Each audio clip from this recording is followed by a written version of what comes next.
প্রত্যেক বছরের মতো এবছরেও আমাদের পাড়ার রাধা গোবিন্দের মহা উৎসব অনুষ্ঠানটি খুব সুন্দর করে পালন করা হয়েছে, যেখানে হাজার হাজার মানুষের জন্য খিচুড়ি তৈরি করা হয়েছে। এবং তোমরা দেখতেই পাচ্ছ এই খিচুড়ি আমাদের ভক্ত মায়েরা দায়িত্ব নিয়ে প্রায় ভোর 4টে থেকে শুরু করে রাত 8টা 9টা যতক্ষণ মানুষ উপস্থিত থাকবে ততক্ষণ এই খিচুড়ি রান্না হবে। তো এই খিচুড়ি আমরা কমিটির যারা মেম্বার আছি তারা দায়িত্ব নিয়ে সব মানুষকে বসিয়ে আমরা সেবা করাই। এবং সব থেকে ভালো ব্যাপার, এবছর আমরা পার্সেলের ব্যবস্থাও করেছিলাম, তো যেখানে সব মানুষরা আরো খুশি হয়ে, মানে যারা দূর দূরান্ত থেকে এসে এই খিচুড়ি সংগ্রহ করে বাড়িতে নিয়ে যাওয়ার চেষ্টা করেছে এত বছর ধরে, সেটা এই বছর আমরা সফল করতে পেরেছি।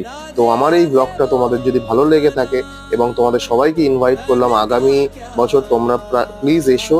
এই ব্লগটি যদি ভালো লেগে থাকে তাহলে প্লিজ সাবস্ক্রাইব করে দিও, লাইক করো, শেয়ার করো।